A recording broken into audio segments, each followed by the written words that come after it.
Hello students, this is our general science class and today we will start our new chapter which is about air.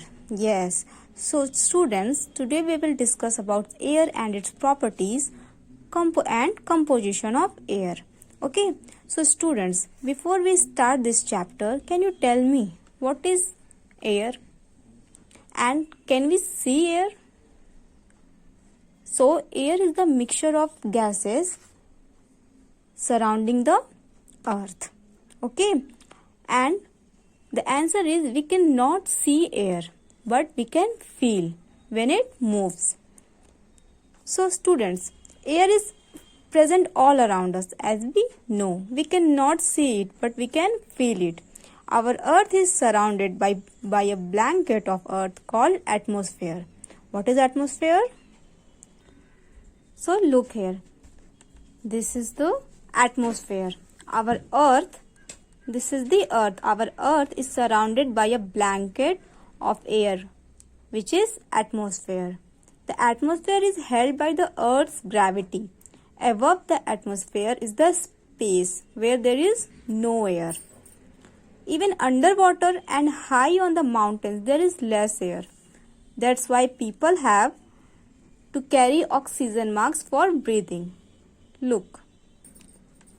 This is the picture of diver with oxygen masks. He carry oxygen masks with himself because underwater there is no air. And this is mountaineer with oxygen masks.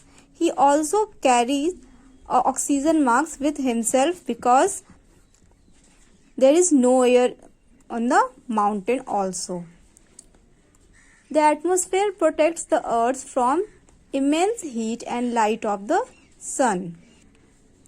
See, this is the atmosphere and it prevents the air from becoming too hot during the day and too cold at night. It also stops meteors from hitting our earth.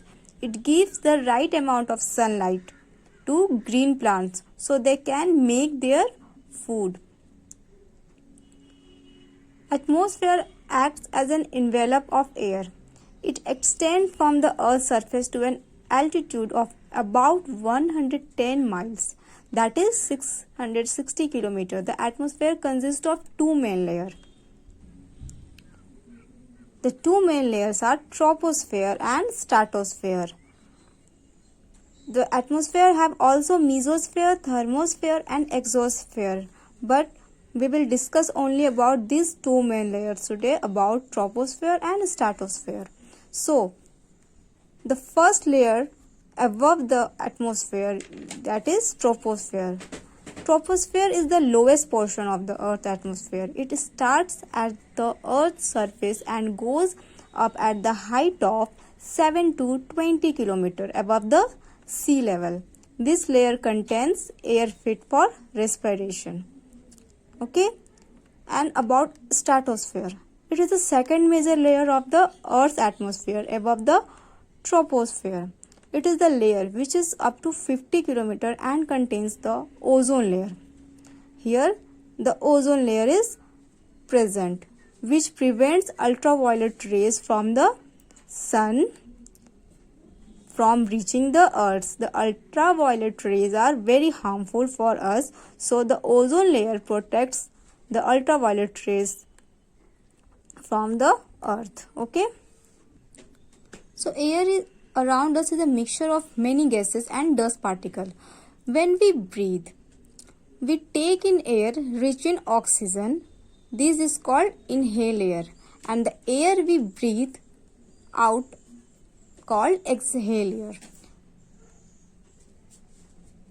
So, water contains dissolved air which contain more oxygen than air in which atmosphere. Air dissolved in water contains 30 to 35% oxygen. So, there are some properties of air. The first property is air occupies space. What does it mean? So, take a balloon, okay, and blow up. So, after blowing up, as the air enters the balloon, it takes up some space in the balloon. As you can see, as a result, balloon expands because air inside needs to take up more space. Thus, clearly proves that air occupies some space. Now, the second property is air has mass. Since air is considered as matter, thus we can say that air has mass. Let us perform an activity. But we cannot perform here because we didn't have the beam balance weighting machine. So we can understand it theoretically. Let us take a balloon and measure its weight on a beam balance. Now fill air into it and weight again. This is the first balloon, and then after filling it's become like this. So you will find that the weight of the deflated balloon is less than initiated, that is the initiate balloon. So what we will find that the weight of the deflated balloon is less than inflated balloon, which proves that air has some mass. And the other property is air expands on heating. So now again understand with an example of balloon. So take a balloon and fill it with air. This activity you can do with yourself. Take a balloon and fill this with air and place it directly under the sun. After some time you will find that the balloon will burst because air expands on heating, and the expanded air cannot be accommodated inside the balloon. So this activity you all have to do with yourself and understand. Okay. And also we know that air is colorless because we can only feel the air, we cannot see air. So atmosphere is filled with air and we cannot see its color also. Now understand the composition of air. Now understand the composition of air. Air is a mixture of many gases. The main gas in the air are 70% nitrogen, 78% nitrogen and 21% oxygen, or we can say 20.9% oxygen, and only 1% of carbon dioxide. Okay, and it also contains varying amount of water vapor, dust, particle and smoke. Let us study about them. About oxygen. Oxygen. Of all the gases, oxygen is the most important constitution of air. All living beings need oxygen for breathing. It is also needed for burning. And nitrogen. All living beings needs nitrogen, but they cannot take it directly from the air. Plants get their nitrogen from the soil. Can you tell how? Yes. So this we have studied in our previous chapter. And animals get it from plants and flesh of other animals. And about carbon dioxide. Carbon dioxide is used up by plants to make their food by the process of photosynthesis. About this we have also studied about photosynthesis in our previous chapter. So during this process they release oxygen. This keeps the percentage of oxygen in the air constant even though it is being constitutively used by living being. Okay, and about other gases. So other gases like hydrogen, ozone, helium, neon, argon are also present in the air. Have you seen neon electric lights which have a bright orange glow? Argon is also required to produce a colored glow in the glass tubes. And now about water vapor. Air also contains water vapor. Water from water sources like rivers, lakes and seas. This evaporates from water vapor. So, the amount of water vapor present in the air is called humidity. High humidity makes us feel uncomfortable as our sweat does not evaporate easily. So, places near the sea coast are generally very humid. See like this here in the picture. Now move to the another topic, that is uses of air.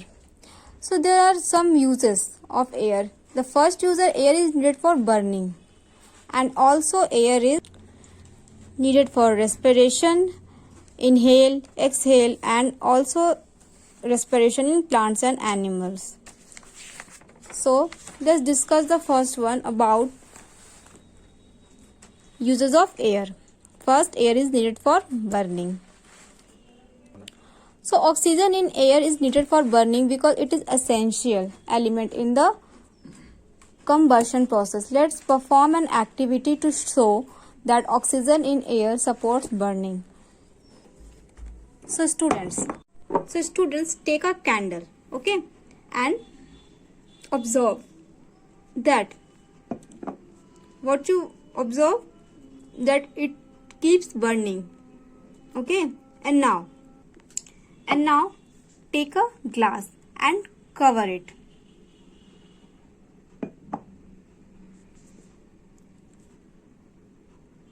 What you will see, that a candle without a glass is keep burning, and the candle covered with a glass goes off and after a few seconds. So why did it happen? The candle without glass gets continuous supply of air and the surroundings, so it keeps burning, and the candle covered with a glass off after a few seconds because it does not get air to burn.